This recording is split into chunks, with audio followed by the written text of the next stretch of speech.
Եթերում հեռանկարն է։ Ադրբեջանը Հայաստանին մեղադրող հերթական ապատեղեկատվությունը տարածեց։ Դա այն ժամանակ էր, երբ մեր երկրում էր Գերմանիայի նախագահը։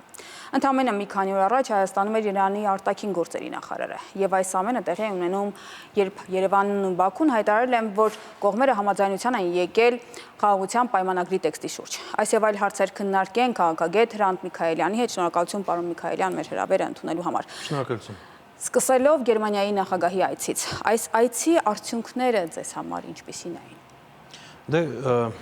Գերմանիան խորհրդարանական երկիրն է, այսպիսով նախագահի դերը այդքան բարձր չէ, բայց ամեն դեպքում Շտայնմայերը բարձր հեղինակություն ունի եւ դա հատկանշական է այն ֆոնին, երբ Հայաստանը ճնշումների է ենթարկվում եւ վերջին տարիների ընթացքում այցերը դեպի Հայաստան բավականին քիչ են եղել եւ այս այցը այդքանով հատկանշական է, բացի դրանից իհարկե նաեւ այդ Բաքուն է ստեղծել աժիոտաժ եւ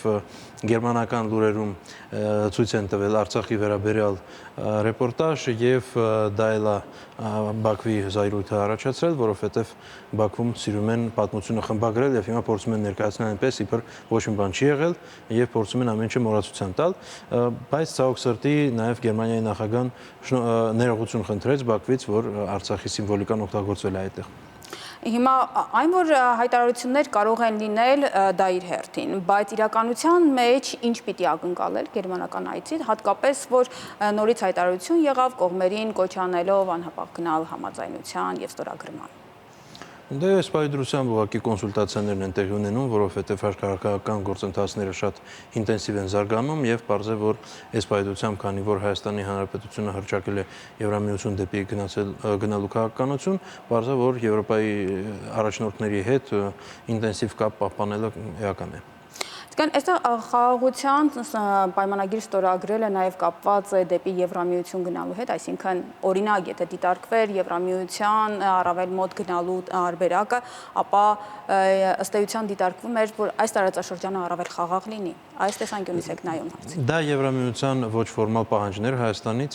բայց այստեղ ես դրա մասին չեմ խոսում, ես նկատի ունեմ առհասարակ աշխարհակահաղական զարգացումներ, Ռուսաստան, Ուկրաինա, ԱՄՆ, Չինաստան եւ այլ, այս ամեն ինչի ֆոնին Եվրամիությունը փորձում է իր դերը պահպանել Հայաստանում, սրա մասին է խոսքը գնում։ Որքանով է հաջողվում այդ դերը պահպանել։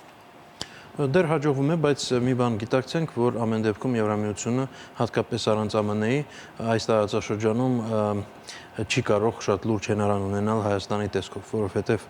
տեսնում ենք, որ խոշոր պետությունների երակը Թուրքիան, Իրանը եւ Ռուսաստանը այդքան էլ կողմ չեն Եվրամիությունը ստեղծեցնել որպես աշխարհակահաղական գործոն։ Մի քանի օր առաջ այստեղ էր նաև Իրանի արտաքին գործերի նախարարը եւ ահա առաջիկայում էլ սպասվում է Իրանի նախագահի այցը Ադրբեջան։ Իրանը ինչ ճշգրտումներ է անում։ Իրանը նախ հիմնական մտավախությունը Իրանի այն է, որ Իսրայելի եւ ԱՄՆ-ի համատեղ հարված է լինելու Իրանի նկատմամբ եւ Իրանը փորձում է համոզվել, որ ոչ Ադրբեջանը, ոչ Հայաստանը դրա մեջ չեն մասնակցի եւ քանի որ Ադրբեջանից ռիսկը ավելի բարձր է գնահատում, երևի հենց այդ պատճառով նախագահն է գնում դեպի Ադրբեջան, բացի այդ հիշենք, որ էթնիկապես Իրանի նախագահն այսօրվա դրությամբ ադրբեջանցի է։ Իրանի հետաքրքրությունները այս տարածաշրջանում վերաբերում են նաև հաղորդակցություններին։ Իրանի դիրքորոշումներում որևէ փոփոխություն կա, թե չկա եւ ինչպիսի ակնկալիքներ ունեք։ Կարծում եմ չկա, կարծում եմ, որ Իրանի հիմնական դիրքորոշումը այն է, որ Իրանի համար այս տարածաշրջանը հյուսիս-հարավ միջանցքի տեսանկյունից շատ կարևոր է եւ չնայած որ աշխարհագրական եւ տնտեսական պատճառներով համարվում է ադրբեջանական մարշրուտը ավելի մաչելի եւ հեշտ, բայց Իրանի համար շատ կարևոր է նաեւ հայկական մարշրուտը գոնե որպես այլընտրանք գործի եւ Իրանը փորձում է որ աջակցի այս ճանապարհին։ Ուրիշ հարց որ հայկական մարշրուտը բավականին թանկ է եւ մենք մի քիչ ուշացնում ենք։ Վերջին մեկ շաբաթվա ընթացքում, երբ այդ բարձրաստիճան պաշտոնյաները Հայաստանում էին, Ադրբեջանը ապատեղեկատվություն է տարածում Հայաստանին մեղադրելով, թե իբր կրակել են եւ էլ չեմ ասում, որ կրակ էր բացել հայկական դիրքերի ուղղությամբ։ Ադրբեջանի այդպիսի գործելակերպը այն ժամանակահատվածում, երբ այստեղ նաեւ այլ տեղերից հյուրեր կամ բարձրաստիճան ինչ է ցույց տալիս։ Այստեղ երկու հիմնական վարկած կարող է լինել։ Առաջինը, որ Ադրբեջանը հող է նախապատրաստում հարձակման համար, այսինքն ստեղծում է կեղծ ֆոն, որ Հայաստանը ագրեսիվ է եւ դրան պատասխան Ադրբեջանը պետք է հարվածի, եւ երկրորդը, որ Ադրբեջանը առհասարակ լարվածության որոշակի ֆոն է պահպանում։ Եվ այս պայմանությամբ երևի երկրորդն է ավելի ճիշտ, այսինքն Ադրբեջանը փորձում է ցույց տալ, որ որևէ հակամարտություն լուծված չէ, որ պետք չի ակնկալել, որ ինչ-որ բան ստորագրվելու է եւ որ Ադրբեջանը կարող է իրեն թույլ տալ այդ ճնշում շարունակելը։ Այսինքն, եթե օրինակ Ադրբեջանում շատ լավ գիտեն, որ թե Իրանը, թե Գերմանիան, տվյալ դեպքում, այս երկրների մասն է խոսքը գնում, կողմ են, որպեսզի հակամարտությունը ավարտվի եւ որ Ադրբեջանը որևէ լրացուցիչ ագրեսիա չգործարկի։ Էլ չասած նաեւ կողմ են, որ արցախցիները իրավունք ունենան վերադառնալու, արժանապատիվ վերադառնալու իրենց տները։ Այսպիսով Ադրբեջանը ցույց է տալիս, որ իրենց կարծիքը իր համար էական չէ։ Այսինքն պարզ է, որ Ադրբեջանը հույս ունի թե իր նավթային պաշարների, թե նաև Թուրքիայի աջակցության ու նաև Իսրայելի։ Եվ այսպիսով այս պայդրությամբ այս երանգյան մեջ Թուրքիա, Իսրայել, Ադրբեջանը դեռ շարունակում է իր քաղաքականությունը շատ ագրեսիվ տանել։ Երբ կողմերը հայտարարեցին, որ տեքստը համաձայնեցված է, դրսից արձագանքը այնպիսին էր, որ ամեն դեպքում սատարում էին այն հանգամանքին, որ հնարավորին չափ շուտ ստորագրվի խաղաղությունը։ Եվ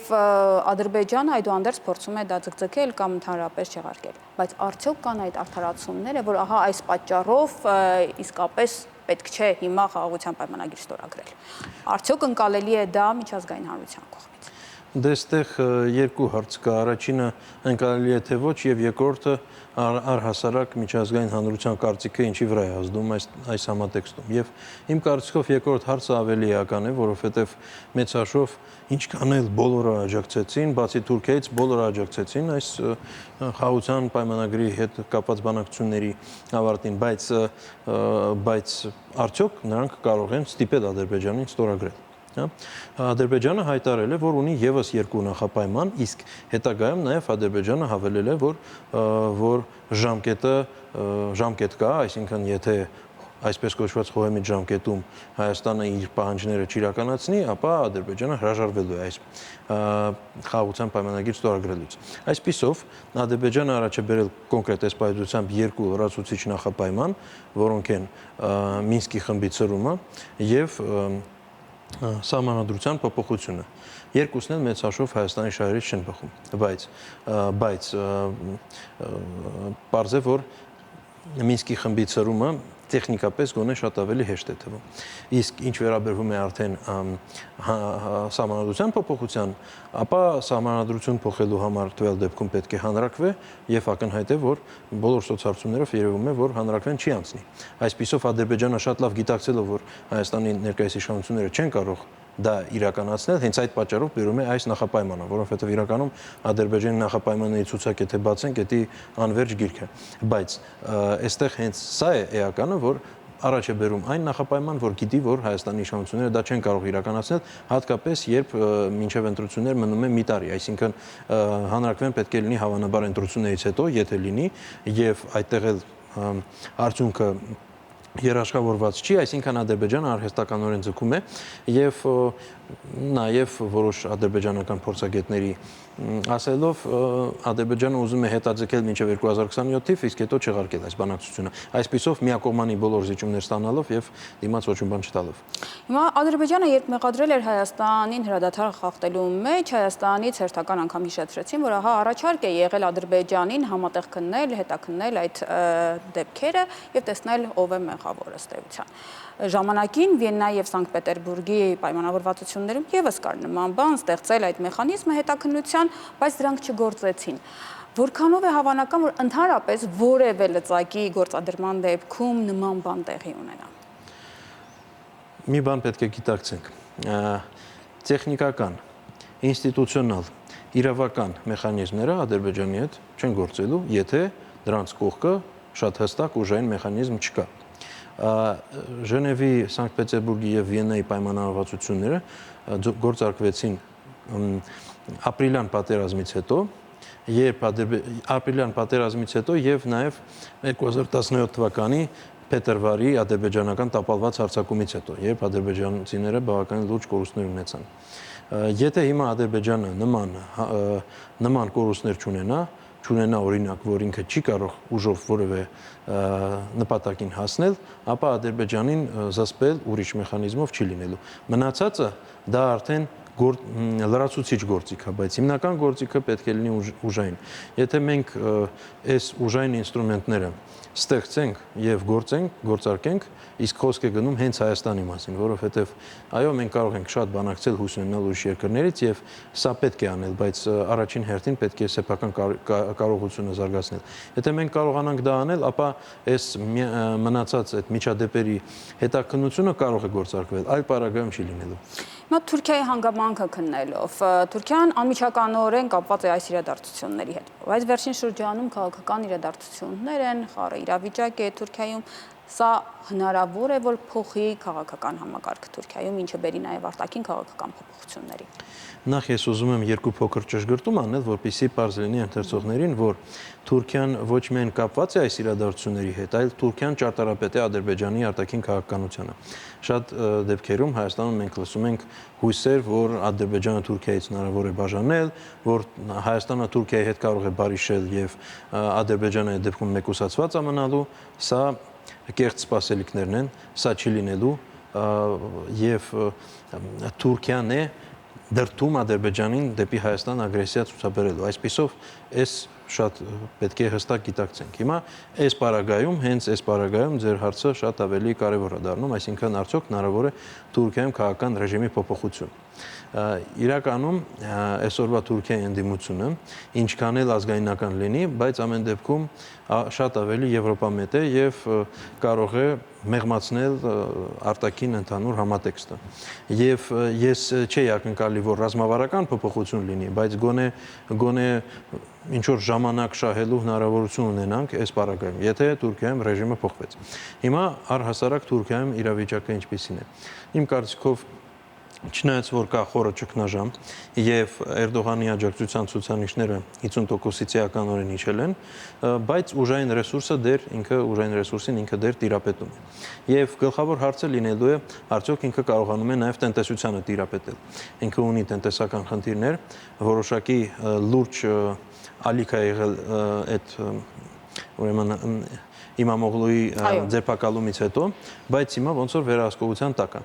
Եթե Էրդողանը կարողանա վերահսկողության տակ պահել ֆինանսական համակարգը երկրի, որը այս պայդրությամբ վիճելի է դեր, եթե կարողանա, ապա ինքը կարողանա նաև այս ներքաղաքական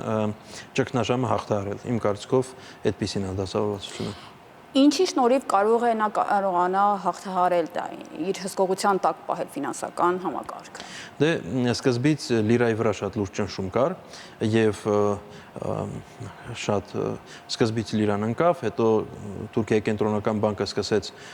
տասնյակ միլիարդավոր դոլարներ ծախսել, որպեսզի պահպանի լիրայի փոխարժեքը եւ կարողացան կայունացնել, այսինքն պանիկա կարողացան կանգնացնել։ Բայց Թուրքիայի տնտեսությունը նաև կապված է Եվրամիության եւ ԱՄՆ-ի տնտեսությունների հետ եւ նույնիսկ կախված է իրենցից եւ եթե օրինակ պատժամիջոցներ կամ որևէ սահմանափակումներ մտցվեն այդ երկրների կողմից, ապա արդեն ինքը շատ ավելի խոցելի կլինի։ Ինքն էլ գիտի, որ այդ ինստրումենտը կա, բայց գործում է այնպես, իբր այդ ինստրումենտը չկա։ Այսպիսով այս պայդրությամբ ներքին պանիկան արդեն իմ կարծիքով հաղթահարված է, իսկ արտաքին ուժերի հետ իմ կարծիքով ինքը հիմա արդեն ներքին կարգով կոնսուլտացիաների մեջ է գտնվում եւ ինչ որ գուցե զիջումների կգնա, կտեսնենք նաև ինչպես կհանգուցալուծվի Իմամօղլուի հարցը, որովհետև հավանաբար պահանջել են, որպեսզի բաց թողի, հա,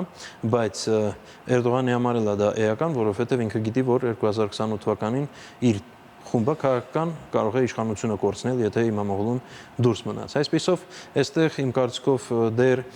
թե արտաքին կոնսուլտացիաների դերն է բարձր լինելու, թե նաև ներքաղաքական ամեն դեպքում զարգացումների ես չէի ուզենա սենց հիմա հստակ ասել, բայց ամեն դեպքում այս պայդրությամբ դեր վերահսկելի է իմ կարծիքով իրավիճակ Էրդողանի համար։ Այնպես չէ, որ Էրդողանը ամենաընդունելի կերպարն է նույն արտաքին ուժերի համար, թեև Թուրքիային կարող են պատվիրակել որոշ գործընթացներ, որոնք վերաբերում են տարածաշրջանին։ Կա արդյոք Թուրքիայում ավելի կարևոր գործիչ, այս դեպքում Իմամօղլուի դեպքում, որի վրա կարող են արտաքին ուժերը իրենց հույսը դնել։ Այո, հենց Իմամ Օղլուի վրա է հույսը, որովհետև ցանկացած արտաքին ուժի համար ամենաէական հարցը թե ինչքանով այս գործիչը կարող է վերահսկել իրավիճակը երկրի ներսում։ Ստեղ նույնիսկ այդ ինչքանով ինքը իրենց համար ձեռնտու է արտաքին քաղաքականության տեսանկյունից երկրորդական հարց է, համեմատելով այդ հարցը, թե ինչքանով ինքը ունակ է վերահսկել իրավիճակը երկրի ներսում։ Եվ այս ունակությունը գնահատում է թե իր ինստիտուցիոնալ կարողություններով, այսինքն կապերով եւ այլն, եւ նաեւ իր պոպուլարությամբ։ Հա, հիմա Իմամ Օղլուի աջակցությունը բավականին բարձր է, բայց ինքը իշխանական լծակների չի տիրապետում։ Ինքը ունակ է դա ձեռք բերել է ապագայում։ Հենց դրա համար Էրդողանը փորձում է իրեն կանգնացնել։ Այո, արտաքին ուժերը ավելի շուտ նկատի ունենալով արևմուտքը, ավելի շուտ Իմամ Օղլուի հույս ունեն։ Այժմ անդրադառնանք ներքին քաղաքականությանը, մասնավորապես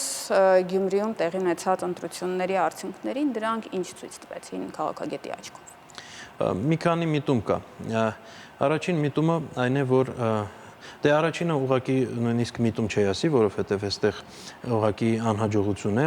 իշխանությունների համար, որովհետև մասնակցության տոկոսը բարձր է եղել եւ բարձր մասնակցությունը նշանակում է ընդդիմության համար ավելի շատ քվեներ, որովհետեւ քաղաքական пассивությունը որպես կանոն իշխանություններին է ձեռնտու, որովհետեւ ավելի վարչական վերահսկելի էլեկտորատը ավելի կայուն է իր մասնակցությունը, իսկ դժգոհ էլեկտորատը կարող է մասնակցել, կարող է չմասնակցել եւ չմասնակցության պարագայում իշխանության տոկոսը աճում է։ Տվյալ դեպքում մենք տեսանք շատ ավելի բարձր մասնակցությունը, քան թե ակնկալվում էր։ Սա մեկ, երկրորդը իշխանության հնարավոր դաշնակիցը չանցավ եւ սա էլ իշխանության համար անհաջողություն էր։ Երրորդը դա ընդհանուր միտումն է, որ իշխանության վարկանիշը քիչ-քիչ նվազում է։ Դա դանդաղ գործընթաց է, բայց շարունակվում է եւ մենք տեսնում ենք, որ Գյումրիում հիմա Հավագանու խորհրդում կա 5 խմբակցություն, որից մեկը իշխանականը եւ 4-ը ընդդիմադիր, որոնք եւս ստեղել հարց կա, ինչքանով ունակ են համագործակցել իրար հետ, մենք տեսնում ենք որոշակի լարվածություն ընդդիմադիր դաշտում եւս, բայց ամեն դեպքում այս պայծառությամբ իշխանությունները ունեցան այն պատկեր Գյումրիում, որ երկրորդ քաղաքը երկրում ակնհայտորեն պարտվել են այդտեղ։ Մասնակցությունը նախորդ ընտրություններից բարձր էր, բայց այնքան չէր, որ կարելի է համարել, որ ավելի շատ մեծ էր մասնակցությունը։ Հիմա մարդիկ, ովքեր դուրս չեն եկել եւ չեն գնացել քվեարկության, ինչն է պատճառը, անտարբեր են, թե նրանց այլորակարգ առաջարկող չի եղել։ Ընդհանրապես առաջարկը եղել է բավականին շատ այս անգամ։ Տեսեք, 42.6% պաշտոնապես մասնակցել է ընտրություններին, բայց մի հանգամանք պետք է հաշվի առնենք։ Գյումրիում պաշտոնապես 112.600 ընտրող կա, բայց ըստ 2022 թվականի մարտահամարի Գյումրիում 104.000 արկա բնակչություն կա։ Այսինքն, այս ընտրողների ցուցակից շատ մեծ մասը գնացած են Գյումրիուց։ Այսինքն, Գյումրիում ֆիզիկապես չեն բնակվում։ Մի մասը Երևանում է ապրում, զգալի մասը դրսում է ապրում։ Իրական ընտրողների քանակը մոտավորապես 80,000 է կազմում։ Հա, այսինքն այն ընտրողների, որոնք գտնվում են ֆիզիկապես Գյումրիում, այսինքն մասնակցությունը մինչև 60% է հասնում, այդքան էլ ցածրել չի։ Գյումրիում ընդհանրապես ցանկացած ընտրություն, եթե դիտարկենք, մասնակցությունը միշտ շատ ցածր է, բայց հիմնական պատճառը հենց այն է, որ արտագաղթածների թիվը շատ մեծ է եւ նրանց չեն զրկում, այսպես ասած, քվեարկվելու իրավունքից մի կողմից, բայց մյուս կողմից իրանք ֆիզիկապես չեն քվեարկում եւ քանի որ նաեւ դրսում չի կարելի այդ ընտրություններին քվեարկել, բարձր է որ Գյումրիում այս մասնակցության տոկոսը տեխնիկապես ստացվում է ցածր, բայց իմ կարծիքով առաջարկը հենց այն է, որ առաջարկը այս անգամ եղել է բավականին շատ եւ մենք տեսնում ենք ուժերի բազմազանությունը, այնպես չի որ կա մեկ հստակ ուժ եւ մնացածը ուղղակի ինչ որ դիտորդի դերում են կամ նույնիսկ կա մեծ ուժ, մեկ մեծ ուժ եւ երկրորդ ուժ մրցակից ուրիշները չկան, չէ՞, մենք տեսնում ենք, որ ուժերի քանակը շատ մեծ է եւ նաեւ անցողիկ շեմի մոտ էլ բազմաթիվ ուժեր կան, որը ցույց է տալիս, որ ընդհանրապես բազմազանությունը եղել է բավականին շատ։ Շնորհակալություն, պարոն Միքայելյան, ես հիշեցնեմ իմ զրուցակիցը քաղաքագետ Հրանտ Միքայելյանն էր։ Շնորհակալություն։